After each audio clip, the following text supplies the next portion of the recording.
tardes, bienvenidos a la entrevista con Fernando Girón, gerente de Mercado y Nuevos Negocios de Grupo Dragón. ¿Cómo estás, estimado Fernando? Muy bien, Pedro, ¿tú qué tal? Pues bien, pues ahora sí que un poco intrigado qué ha pasado en el mercado mexicano, en el mercado de electricidad y bueno, pues no hay como tú que un especialista que nos puede dar un poco de luz en este sentido. ¿Qué ha pasado? 2022 ha sido un año complicado para los precios de los combustibles, gas natural, petróleo, pero bueno, para el tema, pues ahora sí que el gas natural. Y bueno, incluso también un encarecimiento en las tecnologías del sector electricidad, ¿no? Tanto para la tradicional como para las nuevas, para las renovables. Entonces, pues ahora sí que tú que estás ahí al frente de todos estos temas, si nos pudieras comentar cómo se han comportado los precios de electricidad en el mercado en México, en el mercado mayorista, y bueno, pues si se pudiera por ahí una comparación con los precios de la CFE, por favor. Mira, como dices, ha sido un año muy difícil. Veníamos de una pandemia 2020-2021 en donde justo los precios del mercado eléctrico habían estado baratos y muy estables. A ver, pasaron varias cosas. Durante estos años empezaron a implementar o empezaron a entrar en operaciones muchos de los proyectos de las subastas. Había una demanda menor en el sistema justamente por este cierre que hubo de muchas fábricas, mucha gente que se fue a home office, entonces bajó la demanda también en el sistema eléctrico. Entonces habíamos vivido en precios promedio 600, 700, 800 pesos el megawatt hora, ¿no? Pero 2022 vino con todo, ¿no? Todavía el año pasado habíamos visto temas de gas natural en donde ya habíamos llegado a precios hasta cero porque había una sobreoferta de gas, no había consumo, entonces habíamos estado viendo como la panacea, ¿no? Digo, para los que consumimos, ¿no? Oye, aquí un detallito. ¿Cuál fue el precio mínimo de electricidad que se alcanzó por ahí? Digamos, tú me hablas ahorita de unos niveles, pero ¿cuál fue el mínimo? ¿500? No, yo creo que llegamos a ver hasta 250, 300 250. pesos por megawatt hora en las zonas norte del país, noreste, por ejemplo. Entonces, no, estamos en la panacea de los precios, ¿no? Pero llegó el 2022 y nos llegó a cambiar todo. O sea, empezamos a ver temas ya de crisis, el tema de las cadenas de suministro a nivel mundial, los problemas que estaban teniendo. Entonces, empezó la guerra Ucrania-Rusia. Entonces, empezamos a ver Febrero. cómo justamente, entonces ya como que desde ese entonces empezamos a ver que pues el gas iba a subir arriba de los $3 que traía promedio. Pero justamente en el verano, cuando nosotros empieza a subir nuestra demanda y que llegamos a lo máximo, llegamos a precios de gas natural de más o menos $9 el millón de BTUs. Y con esto el mercado eléctrico mayorista quedó en más o menos, llegamos a tener picos de 2,300, 2,400 pesos el megawatt hora en estos meses, ¿no? Que si hacemos una comparación con el suministro básico, que hoy sabemos que el suministro básico en alta tensión y media tensión están por encima que el mercado, llegamos a superar la tarifa de CFE de suministro básico. Al Wow. menos en julio o agosto estábamos muy cerca y la llegamos a pasar, ¿no? Afortunadamente, y digo, ya después de esta turbulencia que vivimos en septiembre, octubre, empezó a bajar el gas natural, empezó a bajar el PML, bajó la demanda, entonces ya otra vez estamos andando, hoy andamos en promedios de 900 pesos más o menos megawatt hora, excepto algunas regiones, pero bueno, esos ya son temas técnicos que son ajenos, ¿no? al tema de los combustibles, ¿no?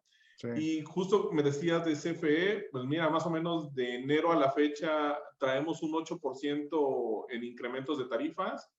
Y si hacemos un 12 meses, ya andamos más o menos como en un 10% en las tarifas de alta y media tensión, que hoy sabemos son las que pues, no hay subsidios y les meten todos los costos, ¿no? Así es. Esto que pasó, digamos, ¿qué significa? Ahora sí que en este caso, para el generador, mayorista por un lado, y por otro lado para el cliente, pues obviamente el precio, ahí tienen que ver las garantías, coberturas, contratos, bueno, creo que ahí hay varias variables que hay que considerar. ¿Qué pasó, digamos, si nos pudieras dar un poquito el panorama, qué pasó tanto del lado del generador como la parte del cliente, digamos?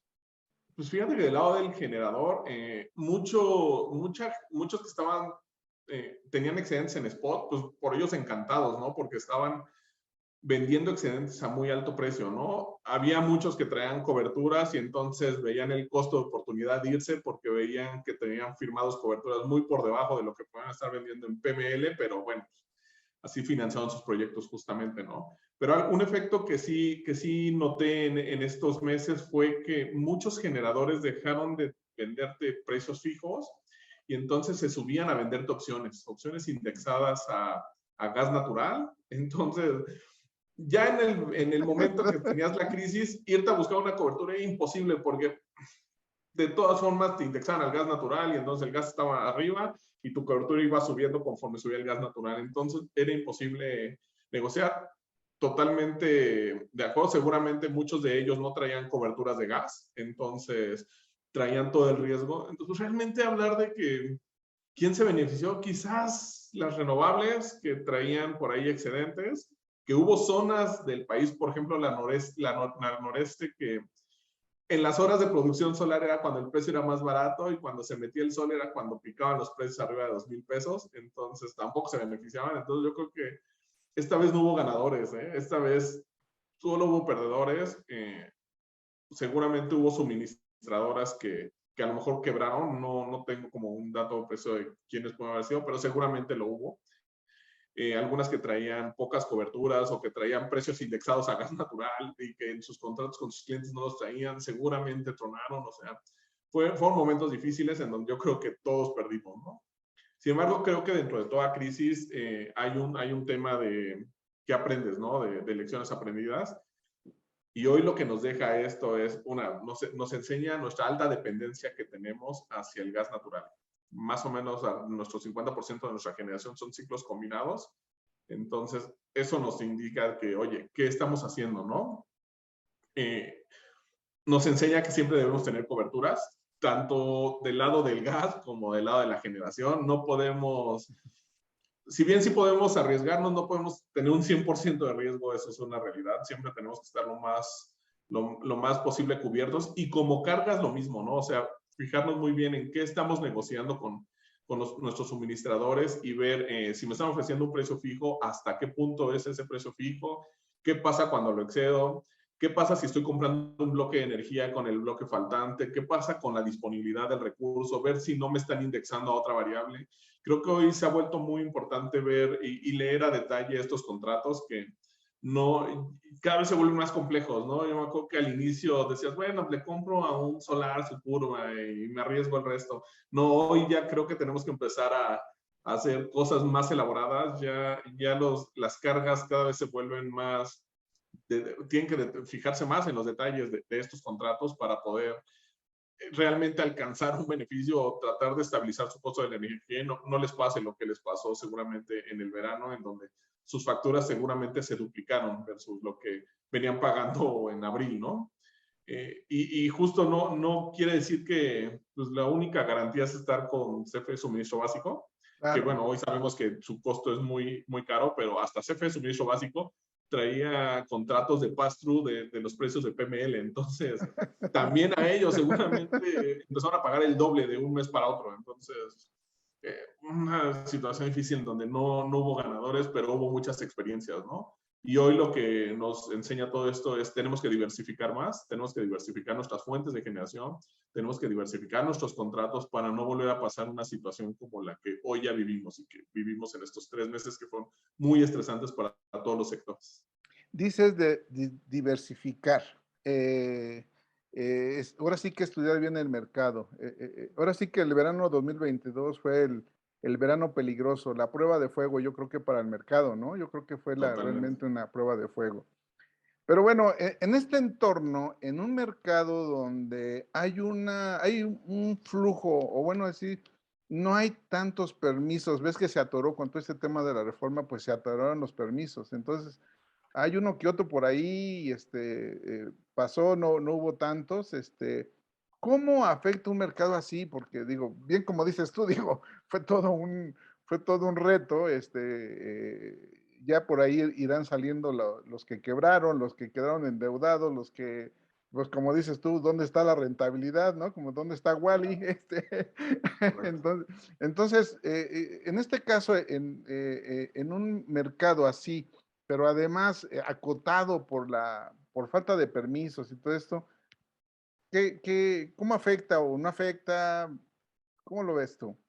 Mira, creo que el ejemplo más claro es lo que está ocurriendo hoy en la península.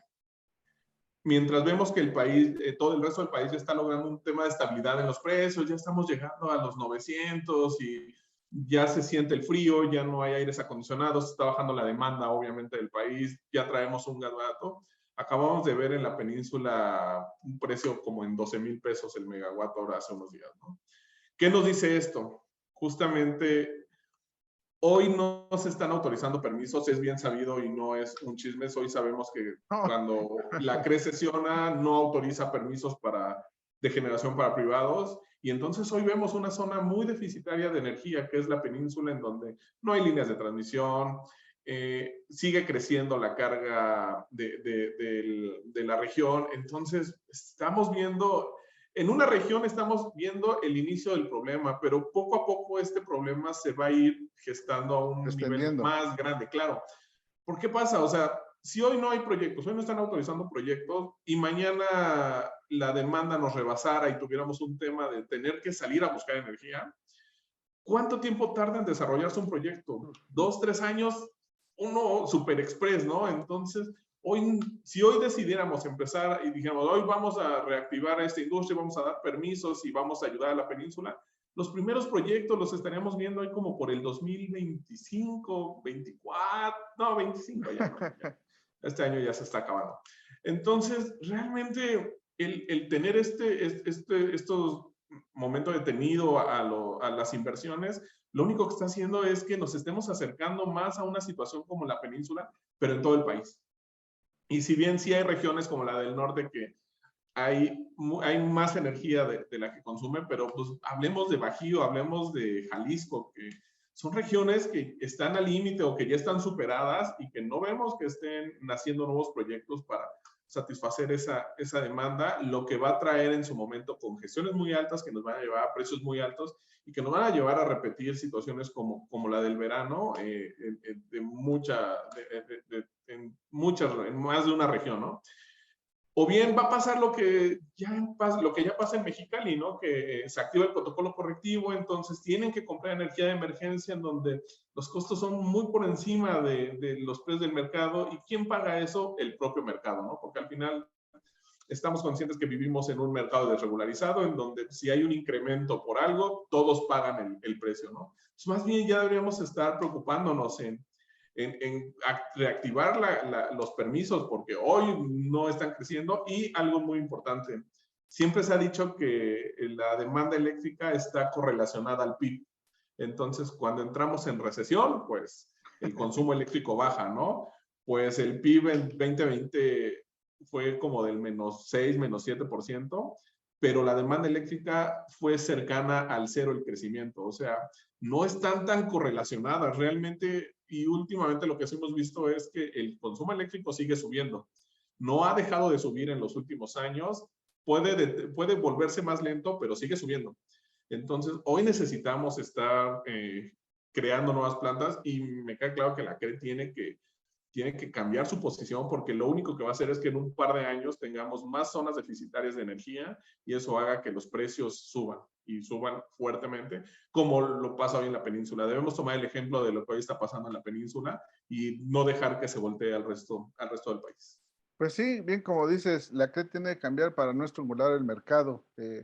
Antes, como dices tú, hablábamos de las penínsulas, ¿no? La península de Yucatán, la península en California, o las Baja Californias era donde había un poco los déficits, pero ahora ya estamos hablando Bajío, y bueno, el Bajío es una zona que está teniendo un crecimiento muy importante. Hace unos días platicaba con el director de Stulz y me decía, hay varios proyectos de data center, 15 grandes proyectos, pero pues están analizándolo porque no hay electricidad y no nada más es electricidad confiable, también necesitan electricidad sostenible. esa electricidad que les va a permitir que en sus proyectos ellos puedan avalar que están consumiendo energía verde. ¿Por qué? Pues porque es un requisito de las inversiones, porque son Claro. requisitos. Entonces, sí están pasando cosas, ¿no? Entonces, y para que detonen otras áreas económicas, pues también necesitan electricidad, ya lo vimos, electricidad y bueno, y también gas natural, ¿no? O sea, definitivamente, ¿no? Entonces, Claro. ajá, sí, dime. Perdón, de hecho, justamente, a ver, estamos viviendo un tema de que en el 2023 tenemos a la puerta una recesión. Entonces, ¿pero por qué no? Porque justamente el mundo se dio cuenta que tener las cadenas de suministro en Asia era un virus, alguien que comió un caldo de murciélago, hizo que pararan las exportaciones e importaciones a nivel mundial, ¿no?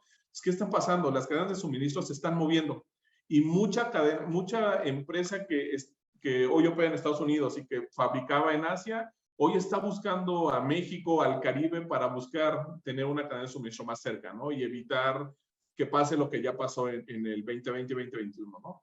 ¿Qué necesitamos como México? Como dices, justamente proporcionarles gas y electricidad, ¿no? Porque, ¿qué vamos a hacer? O sea, es nuestra oportunidad justamente para traer a estas productoras, a estas empresas que vengan a México y que justamente hagan crecer el país. Pero si no les ofrecemos energía asequible y ecológica, van a buscar otro país. Eso es definitivo, ¿no? Entonces, hoy tenemos que darnos cuenta y tenemos que dejar todo este tema de rencillas y de que las renovables no son buenas y que las renovables son buenas e ir a buscar, ¿no? Ahora también, mucha de la, ¿qué vemos también? O sea, ¿qué está propiciando esto? Investigación, ¿no? Hoy el hidrógeno verde hace unos años era imposible. Hoy vemos a una Europa que está pensando ya en el hidrógeno como una opción.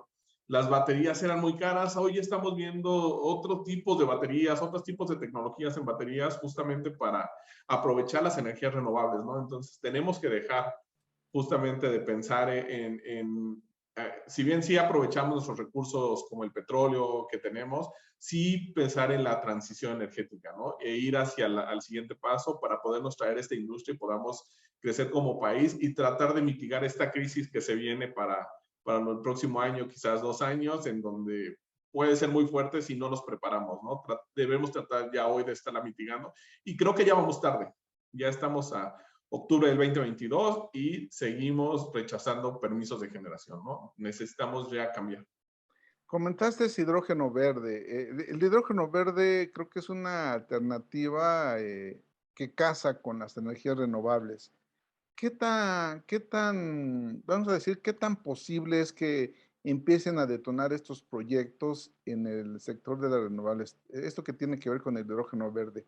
Y te pregunto qué tan posible, porque también sabemos que tampoco es una tecnología tan, digamos, de costos accesibles, ¿no? O sea, todavía está en unos precios que habría que analizar qué tanto es posible. Entonces, ¿cómo lo ves tú tan viable estos proyectos de hidrógeno verde en los proyectos de energías renovables, que es una de las áreas donde puede detonar? Fíjate que no lo veo en el corto plazo, eso sí es algo real, pero sí lo veo ya como en un mediano plazo porque justamente hoy te digo, hoy Europa está volteando a ver el hidrógeno como una opción para reducir la intermitencia de las renovables. Entonces, si ya hay alguien que está preocupado y está haciendo investigación y ya está haciendo pilotos de proyectos, es muy probable que pronto brinque a nuestros países estos tipos de tecnologías, ¿no? Más bien te diría hoy, nuestras universidades, nuestros centros de investigación deberían estar enfocados justamente en estar desarrollando estas tecnologías y tratar de reducirles el costo, porque si bien dices, son más costosas,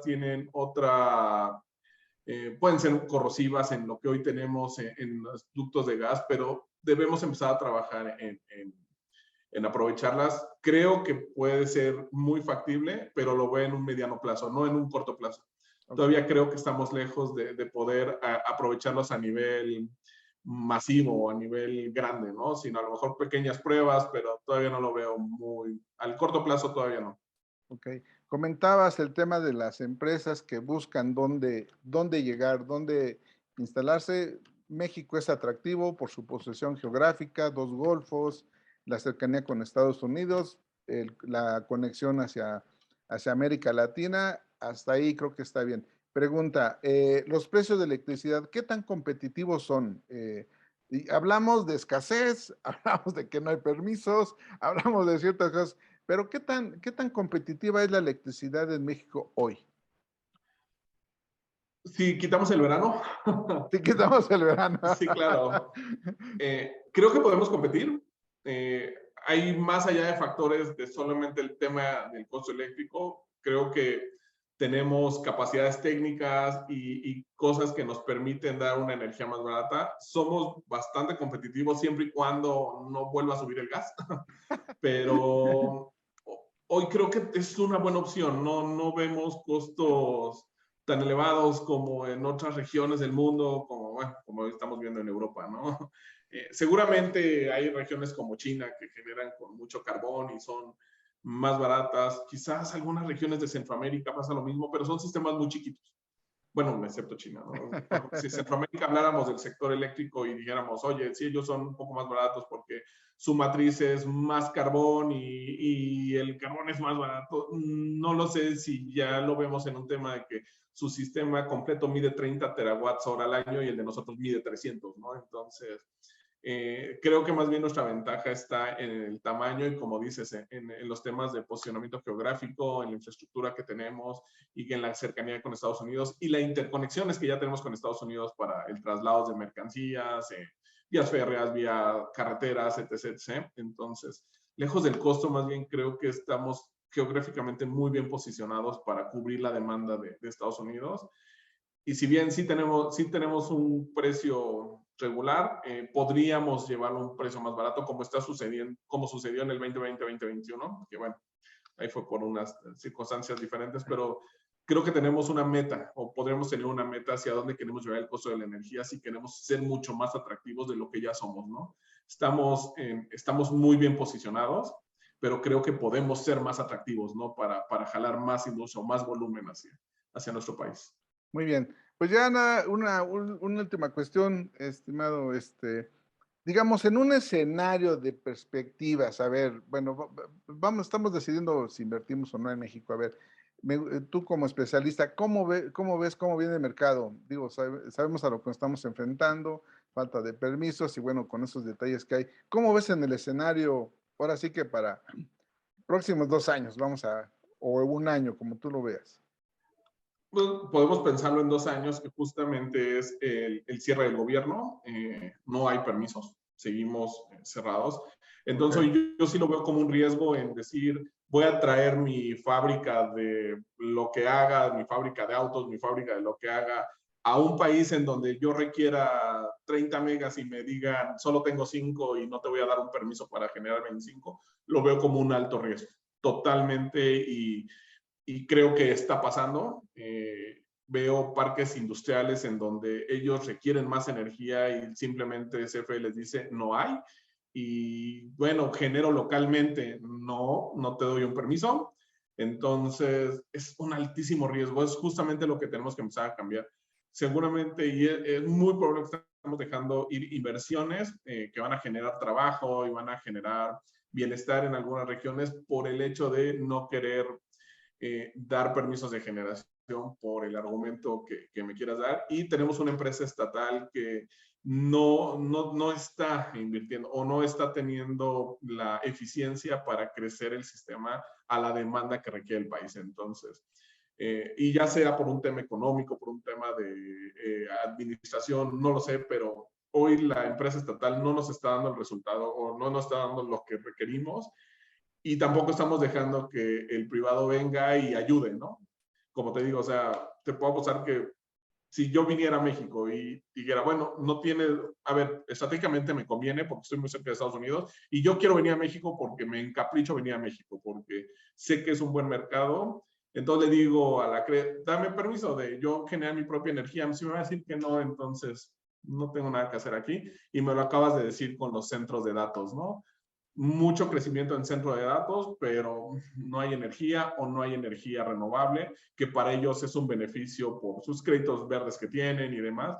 Entonces, sí necesitamos que se destraben por ahí muchos de esta permisos, forma de pensar de no querer inversiones privadas porque necesitamos que el sistema siga creciendo para atraer más industria, ¿no? Creo que es una muy buena oportunidad como país que estamos viviendo, el poder traer industria, el poder sacar mucha de la producción de Asia y traerla a Latinoamérica, pero si no lo hacemos proporcionándole los servicios, no lo vamos a lograr y vamos a dejar pasar la oportunidad, y cuando nos demos cuenta, mucha de esta industria estará en otros lados y nosotros habremos perdido la oportunidad como país. Pues mira, ahora sí que sí es preocupante que la electricidad ya hoy sea un factor de riesgo para la inversión y que se evalúe negativamente y no sea una opción para venir a México. Como acabas de decir, acabamos de pasar el verano peligroso, verano caluroso, con calorcito, estuvo muy bueno, muy movido.